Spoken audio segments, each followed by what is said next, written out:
So today, beautiful people, we close out our February series all about living into our strength. And so we've been on a journey all month about exploring different aspects of strength. You know, strength is really this idea of energy that comes from God. We think of strength as sort of brute strength, as something that's out there. But when we're talking about strength from a spiritual perspective, like the 12 power strength, we're talking about something from within, that we're pulling forth that innate faculty, that innate quality, that innate beingness that we are living into our Christedness. It's about really being free, ultimately, when we have strength. We began our journey talking about the strength of purpose, and I shared with you all the necessity to have a why in your life. Many of us are still searching for our why, and that's okay, as long as we connect and know and have faith that it will come as we trust and have faith. I shared with you all Viktor Frankl's quote, "He who has a why to live can bear almost anyhow." So when we know our why, we have the strength to persevere. We have the ability to do hard things. We went on to talk about last week the strength of love. And so we looked at how do we center our lives in love? How do we have that strength to love that can allow us to not be in disconnection and in selfishness and in fear and in hate, for us to really double down on love. And as we do that, we can do hard things when we anchor ourselves in love. That animates our life and gives us strength. Today we're going to be talking about this idea that we are not broken, and looking into this idea of the strength of imperfection. What does it mean to be imperfect and to be okay with that and to not claim this idea of brokenness? You know, we live in a world that wants us to believe we're broken. You hear songs all the time about we're broken, and even ministers that may talk a lot about this idea of brokenness. And I'm not saying that there aren't things. Many of us have lived through times, maybe you're living through them now, where you have feel completely shattered, broken. But there's a difference between the pieces of you that are broken and the essence of you that is broken, a brokenness. And I want to make the distinction because in spirit, we are perfect, whole, and complete. And if we claim this idea of brokenness, then we're already claiming something against our nature. And so we're going to look at that this morning about what does it mean to live in a world where we need to claim our perfection and at the same time know that we have human imperfection, not spiritual perfection, human imperfection that we need to embrace instead of pretending it's not there or feeling bad about that it is there, whatever that imperfection may be, whether it's physical, emotional, whether it's your past, whether it's an addiction, whatever that imperfection, quote unquote, that you have, how do we learn to embrace it? I want to begin the discussion this morning with a concept that I find really helpful for this journey, and it's the concept of kintsugi. Does anybody know what that is? Oh, I love it when y'all don't know stuff because then I can help y'all. And it's okay if you know it too. That's exciting as well. So I'm going to introduce to y'all what that is, but I'm going to tell you the story of how I learned about it. When I was an associate minister a couple years ago, I was in a cohort, a leadership cohort of leaders in the community. So it was this wonderful leadership program that you took on 9 months with other folks from healthcare and the city transportation center, and anywhere could apply to be part of this leadership program. So I was part of this program, and part of it was, sharing with each other and getting to know each other because we'd be on this journey for 9 months. And we had these day-long workshops at time. And so one woman we had to share, and honestly, I don't remember what the question was, but I do think it was something like, what makes you unique or what makes you special? And she ended up telling this story about how she was physically and sexually abused as a child, and how that led her to a very particular type of life, a life that she then moved out of and began to have a life that she wanted to lead. She was a mother, she was a wife, she was in a great job.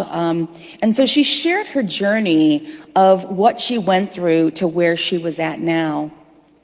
And she said one of the pivotal moments in that change for her was going to a camp for sexual abuse survivors.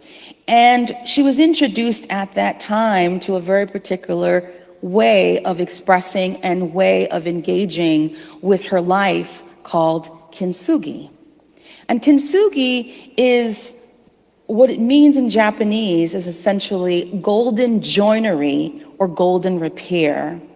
It's a Japanese art of repairing broken pottery with lacquer, dusted usually with gold, but now sometimes silver and platinum. As a philosophy, it treats breakage and repair as part of the history of an object rather than something to disguise. One theory is that kintsugi originated with the Japanese shogun Ashikaga Yoshimasa, who sent a damaged piece of pottery, a table, back to China for repairs in the 15th century. Now, when it was returned back with these ugly metal staples, which was the way they repaired these things, he wasn't happy. And so it prompted Japanese craftsmen to look for a more aesthetic means of repair. Can y'all go to the next slide so we can show what I'm talking about? As a philosophy, kintsugi can be seen to have similarities to the Japanese philosophy of wabi-sabi, which is about embracing the flawed or imperfect. So Japanese aesthetics, we can see from this particular perspective and philosophy and tradition, value the marks of wear or tear or brokenness. They mark that as value for an object. This 400-year-old technique actually highlights the fact that scars, right? These golden cracks, these scars are really part of the design. It's using this metaphor that this young woman shared with me, how it became part of her own healing process. Because what it means then is sometimes in the process of repairing things, we acknowledge they're broken, or sometimes in the process of repairing, they become broken, but we're actually creating something more unique and beautiful and resilient. Healing for us is much like this idea of kintsugi, that parts of our lives feel broken, but we're learning how to then reassemble them to something beautiful, to something joyous, to something meaningful. This was the journey of this young woman in this cohort that I was part of. It's difficult to think about something like this because we're so used to thinking of, well, something is broken and it must be thrown away. Something is not usable anymore, let's throw it away. And it's this idea of how can we salvage what we have and how can we make it something new and fresh, just like our lives. And we're in a society where perfectionism is so pervasive, yes? Right? We feel we have to be perfect, keeping up with the Joneses. We have to look a certain way. We have to even smell a certain way, right? You know, all of these things of how we are supposed to be. We're going to have this kind of career and we're going to have this kind of income. And if we don't have it, it means this. And we're not enough and we're not worthy. Or if we went through issues of unemployment, or if we were fired from a job, or if we're an addict or have a history of addiction, then all of these things become this way of subliminally or directly, consciously and unconsciously, making us feel like we are not worthy.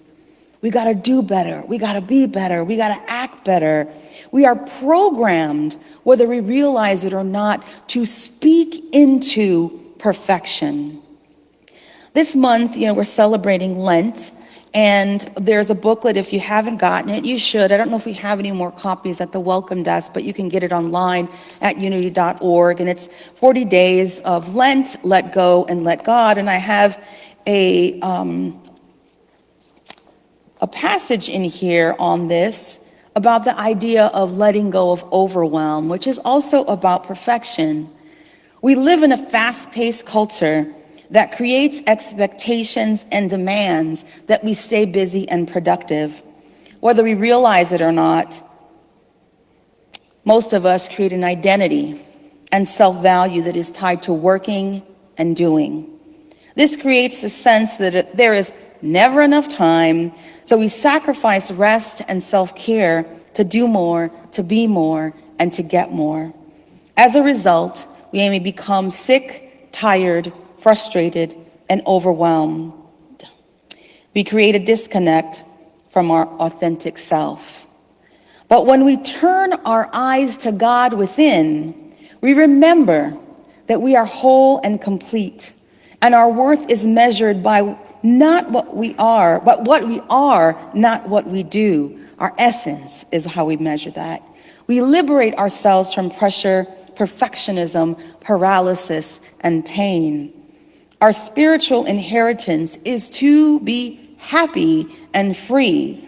So we change our thinking and focus on what brings us joy, connection, and community. Not an easy thing. Is that easy, giving up perfectionism? No, it's not. Many of us struggle deeply, deeply with this issue. But it's something that we have to first acknowledge. Is that something that is driving our lives? Is that something that we feel that we're doing, that we're needing to be somebody? I remember growing up, and I think I've shared this before, my grandmother was very strict with us about how we needed to look and how we needed to show up in public. And she went through much discrimination in her lifetime. And so she's very attuned to ways in which she could thwart that cycle for us, or at least not attract that kind of negative attention. So she would always say, you got, if I started a new job, don't forget, go get some new clothes. And don't forget, you have to do this. And all of these things she would share with me. Or don't forget, they're going to think you can't do it enough, or they're going to think that you don't know enough. So you have to show better. And that's been a very difficult road for many of us. I'm not unlike, who struggled with this? Any of us, for many different reasons, and so what are you doing? You're constantly living up to this expectation that ends up being exhausting. It's never enough. It's never good enough. It's never going to be. And so part of this is scaling back and understanding that if we set our sights on that, we're setting our sights to fail. Brene Brown, okay, y'all know who Brene Brown is, right? No? Okay, good. Let's read Brene Brown. She has a book called The Gifts of Imperfection. Let go of who you think you're supposed to be and embrace who you are. And she says this about perfectionism. It's such a great quote.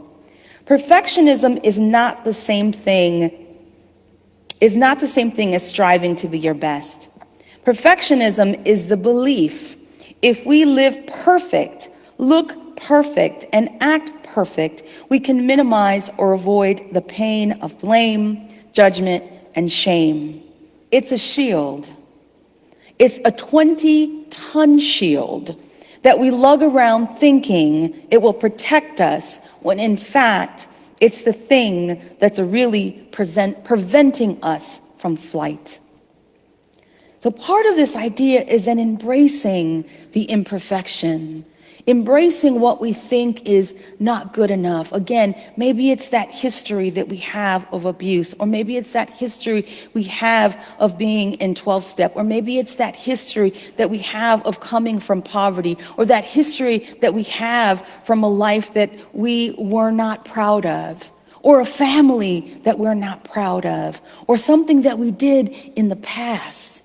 And instead, the idea is taking that imperfection and making it a catapult, making it a launching pad for your strength and your truth. Many people who live through horrific things, like many of the folks we've talked about even over the last few months, Viktor Frankl, they use their story as a launching pad to share their lives with others, to be able to give strength to others, to be able to give perseverance to others, to be able to give hope with others. But part of the problem is that we don't want to share our stories. We are fearful to share our stories because we think we're the only one. No one else will ever feel like this. No one else will ever feel this way. No one else has ever done this. And when we become vulnerable, when we trust in Holy Spirit to allow us to just be and to share the truth and to share that we have these broken pieces, when we do that, everything changes. It's the vulnerability, it's the imperfection, and claiming that at some level, not saying I'm going to be imperfect forever, or this is what I'm going to just stay in. No, it's saying that this is part of my experience. This is part of the trajectory of my spiritual path that Holy Spirit has given me. I don't know why, I don't know what it means, but instead of denying it or feeling guilty about it or shamed, I'm going to embrace it as something that might be helpful to myself and the world. It's about being authentic. It's about being vulnerable. Again, this is Brené Brown.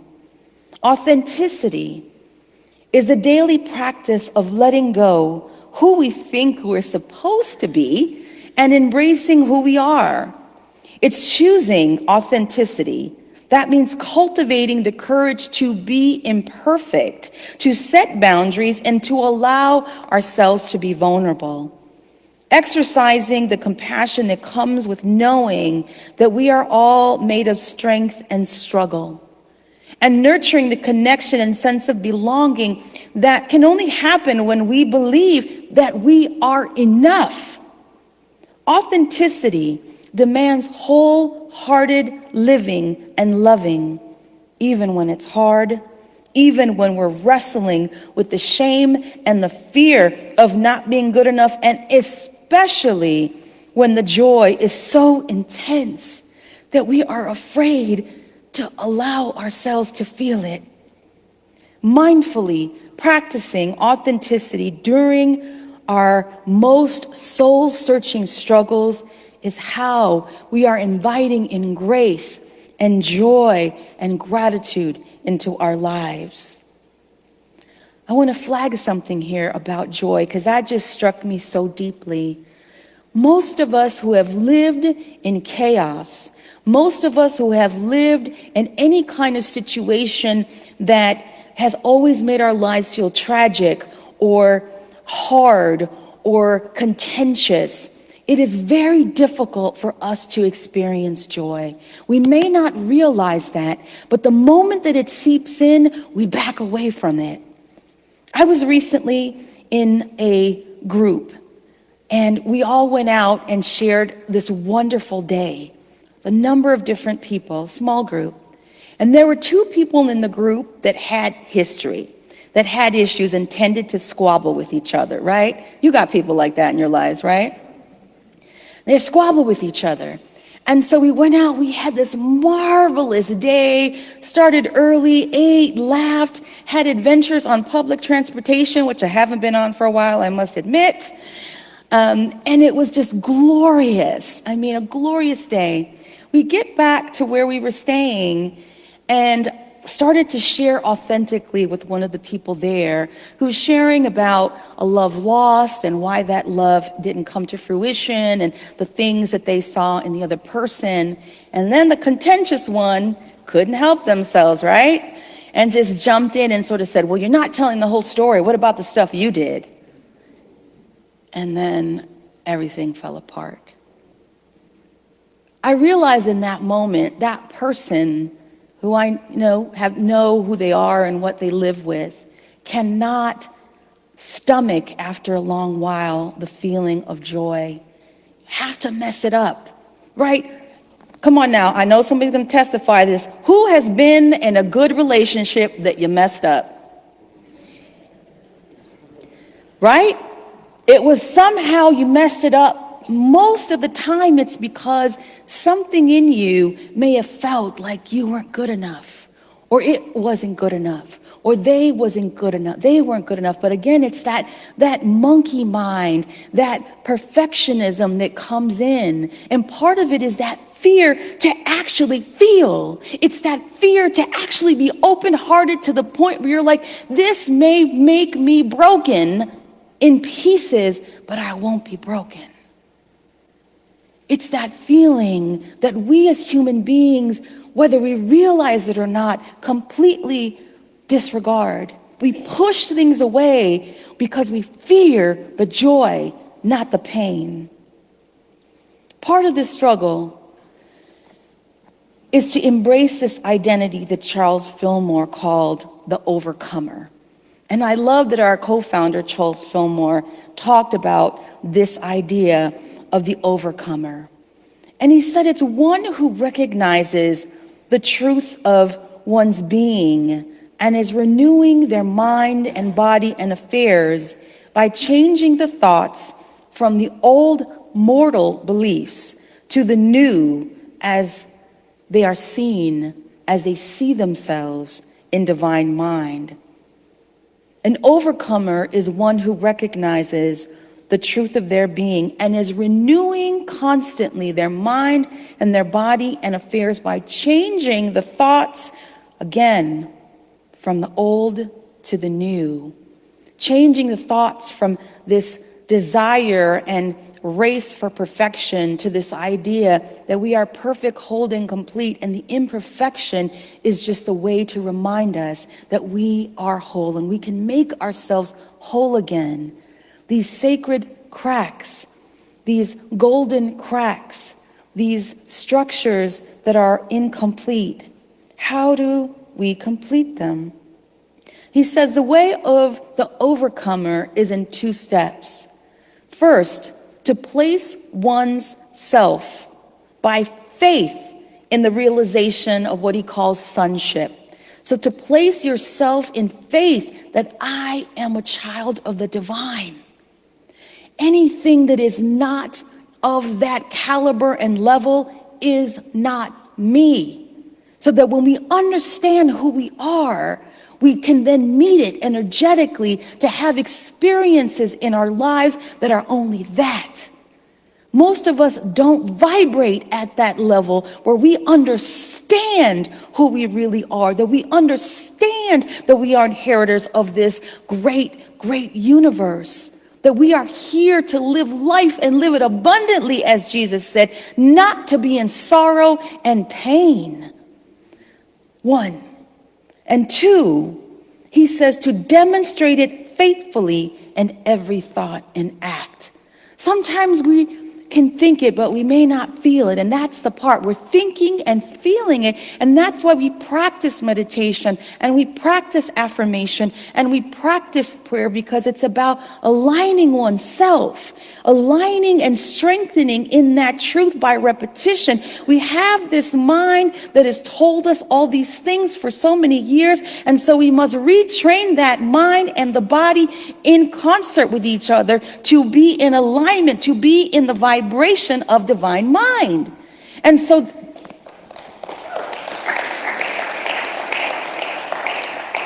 we have to do that. We have to practice daily, because the go-to is that. And it's so easy to fall back into the go-to. And guess what, people? We are living our lives dead. We are not truly living our lives if we are not living into our spiritual inheritance. We are overcomers. And so, question for you all is, let's take stock. Do you feel broken? What does that mean? And are you willing to do the work daily to remind yourself that you are whole, perfect, and complete? And you experiment. How do you claim and fill those cracks with gold?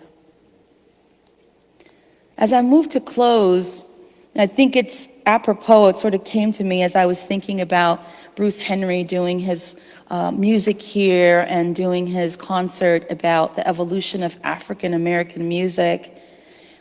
It made me think, music was such a powerful focus in the African American community and through the African American experience, like in many other groups. But in particular, music hails so important. And I thought to myself, music really is like the kintsugi, because in all of the ways that society was telling folks they were not enough, that they were broken, that they came from this history, that they would never be this or they would never be that, they chose to create all of this music from disparate traditions, even at times, to create this thing that filled the cracks, that made them whole, that made them complete, that made them feel powerful, and that gave them faith. There's so many things around us like that that we don't even see that can become anchors for our life, can become ways in which we understand who we are, integrating, creating, renewing, restoring. Now that was Jesus's mission here. Jesus wasn't going to the elite and saying, yes, be you whole. I mean, not that he didn't at times, yes. But when we look biblically at the stories in the Bible and those that Jesus worked with and was claiming as the son and daughter of Abraham, the spiritual inheritors of God, he was looking at those that were mentally ill, right? Those that were possessed, demons, women. He was looking at foreigners. He was talking to the lame and to the sick and to the weak and to the poor. All of these people that had been discarded by society as broken, he was saying, you are not broken, you are whole. Be you made whole by your faith. So today, we embrace that part of us that wants to stay in that perfection, and we embrace that part of us that knows that we can move into that space of imperfection, embracing it. Final quote I want to share with you, also by Brené Brown. Wholehearted living is about engaging our lives from a place of worthiness. It means cultivating the courage, compassion, and connection to wake up in the morning and think, no matter what gets done and how much is left undone, I am enough. Let me say that again. No matter what gets done and how much is left undone, I am enough. Say that with me. I am enough. Say it again. I am enough. We have to affirm that daily because we live in a life that tells us otherwise. She says it's going to bed at night thinking, yes, I'm imperfect and vulnerable and sometimes afraid, but that doesn't change the truth that I am also brave and worthy of love and belonging.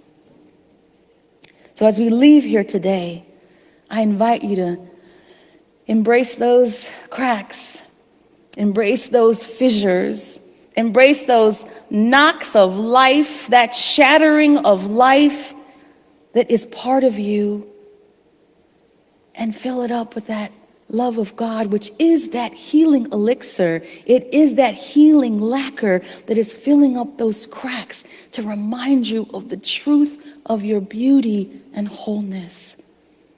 We hold that, knowing who we are. And so it is, and so we let it be. Amen.